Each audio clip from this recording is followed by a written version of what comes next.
With 2023 coming to an end, I'm going to count down my personal list of the 10 best comic books I've read all year.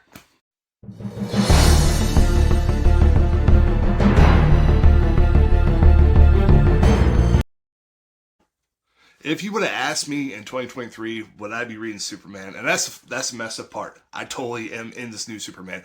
Dawn of DC Superman has big villains in it. It's got a crazy story of Lex Luthor. I was a huge Superman fan when I was a kid, but when he died and then he came back so freaking quick, that made issues upon issues upon issues. That's when I really got out of comic books, was the mid '90s when that happened. So to get back into it was kind of a little tough, but I'm really happy I'm reading the series. And the first Marvel title on the list this year would have to be Daredevil.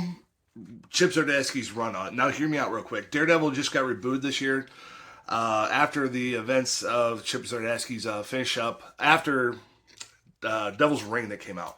But there's a 13 issue set. It kind of explains everything that came with the aftermath. You don't really have to read Devil's Reign to understand a lot of it. It's kind of drawn out a little bit longer than it should. The new Daredevil, still kind of hit and miss on. I wouldn't recommend it for a top 10 list right now, but definitely Chip Zdarsky's how he finished out the series, top notch. So Beneath the Trees Where Nobody Sees would be a lot higher up on my list, but there's only 2 issues out right now, but this is really freaking good, folks. I'm talking about like nice and creepy. It's written and illustrated by Robert Horvat. But the crazy thing about this, though, is the story. If you like Dexter, the TV show, if you like Richard Scarry's World, it kind of combines the two. It's just so disturbing to read, but you can't put it down, though. It's such a good read. Mark Waid's run on World's Finest has been so phenomenally good. If you're a fan of his work at all, if you guys know him mostly from Kingdom Come, his work currently on the recent issues, definitely must pick up for back issues right now. If they're going to release the trade back, definitely get this trade back set going on. It's been a great read. It's a good multiverse story without a whole lot to digest.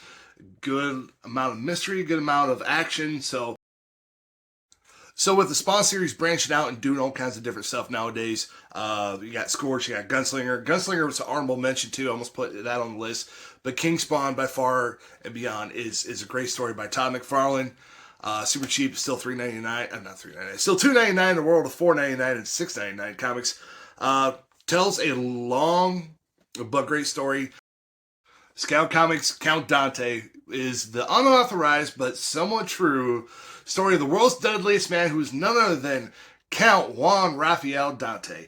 And this is really loosely based on a true story. It's if you read comic books back in the 70s or early 80s, you'd always see these ads for the Dead Monk or the Deadliest Touch or anything like that. It is a story kind of true, based on this guy. And they took some liberties with some of the story. Jimmy the Superfly Stoker is in one of the issues. It's a lot of fun. It's been a great read. Only 6 issues of it through Scout Comics. Pick up the trade paperback for sure when it comes out. Teenage Mutant Ninja Turtles, Last Ronin, The Lost Years, is a great complimentary book to one of the best TMNT stories ever told. And it's kind of nice because the 5 issues for the original Lost Ronin didn't really cover a whole lot of the past. We knew Mikey went off somewhere. This tells a big, broader story. He goes all over the place. He goes to Japan, he goes to Russia, and just goes through really bad hardship. So you kind of, it's somber, just like the last Ronin was. But if you have to read both. Definitely. I mean, for great stories, read both. Even if you're not into Ninja Turtles, or you think Ninja Turtles is a kid's show that you grew up with, trust me, this is one of the best stories of all time. Now, everybody knows Batman's going to get a ton of releases every year. So I really want to pick one main series with just him in it, though. It has to be Batman: The Deadliest Duo with him and Joker.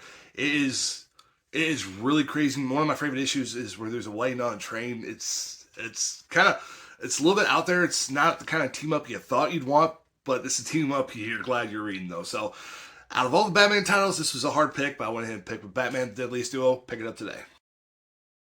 Local Man by Tim Seeley has been one of my favorite reads all this year. I mean, as soon as I get this issue, I can barely wait till I get home and read it, though. Such a good story. The plot basically goes like this. Let's imagine you join the Avengers when you're young. You come from a small town in Wisconsin. except for this is like the extreme 90s. Like, we're talking about like one of the characters is made out of jet parts.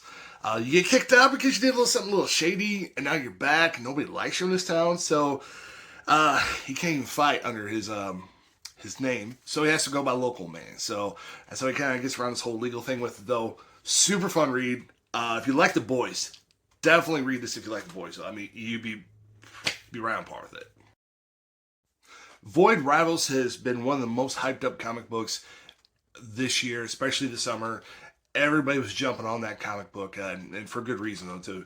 Kirkman creates an amazing universe. Even so, they even include the G.I. Joe and Transformer cameos in it.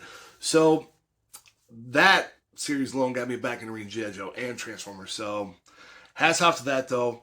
Excellent job, and really, really some great storytelling, though. And I'm not really even that big in the sci-fi kind of genre Civil War thing. I mean, despite from Star Wars, don't get me wrong, love Star Wars, heaven and back, but this, really into it.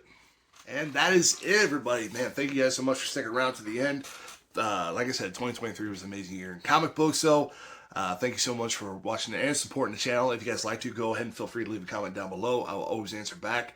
Until then, though, happy 2024 to you.